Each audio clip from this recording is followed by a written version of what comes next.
অসম চৰকাৰৰ যিকোনো পৰীক্ষাৰ প্ৰস্তুতি অসমীয়া সাধাৰণ জ্ঞান বুৰঞ্জী ৰাজনীতি আৰু অৰ্থনীতিৰ বাবে আমাৰ চেনেলটো ছাবস্ক্ৰাইব কৰক আৰু বেল বটনটো দবাই দিয়ক। আহোমৰ প্ৰথম ৰাজধানী ক'ত আছিল? চৰাইদেউ।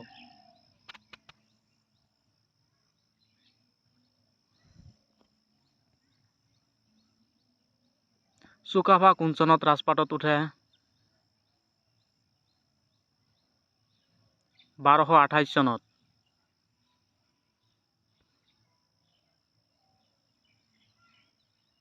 আহোমসকলে অসমলৈ কেতিয়া আহে?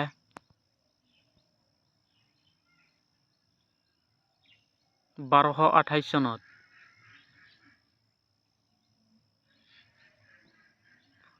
অসমৰ সৰ্বপ্ৰথম বুৰঞ্জী কোনে লিখে? আহোমসকলে।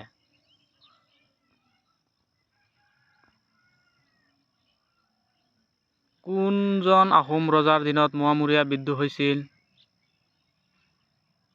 স্বৰ্গদেউ লক্ষ্মীসিংহৰ ৰাজত্বকালত।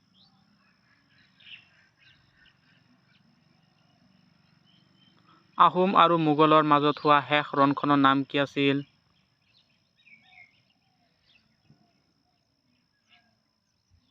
ইটাখুলিৰ ৰণ, 1682 খ্ৰীষ্টাব্দত।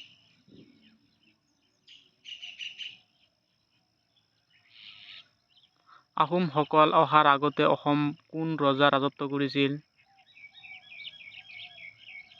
কোচ ৰজাই ৰাজত্ব কৰিছিল।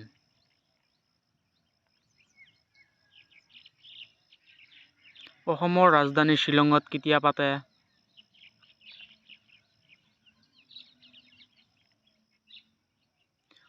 1964 চনত।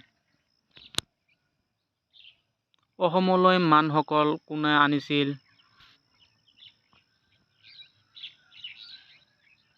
বদন বৰফুকনে।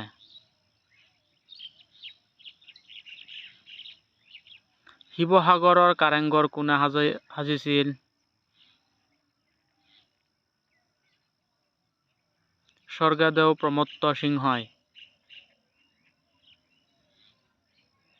হিন্দু ধৰ্ম গ্ৰহণ কৰা প্ৰথম ৰজাজনৰ নাম আছিল?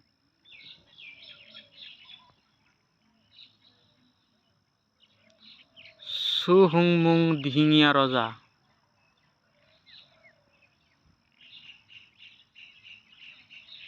আটাইতকৈ কম বয়সৰ আহোম ৰজাজনৰ নাম কি আছিল?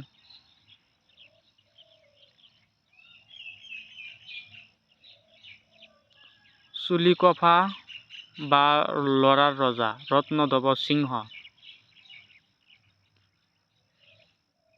কোনজন অসমীয়াই ব্ৰিটিছৰ বিৰুদ্ধে প্ৰথম বিদ্ৰোহ ঘোষণা কৰিছিল?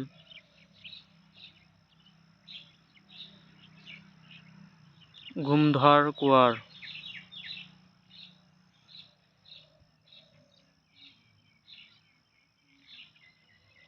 দুধৰ আলি আৰু অকা আলি কোনজন ৰজাৰ দিনত নিৰ্মাণ কৰিছিল? গদাধৰ সিংহৰ দিনত।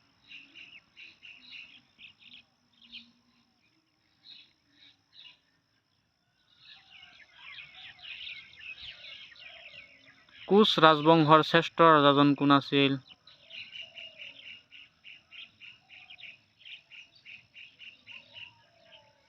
নৰনাৰায়ণ।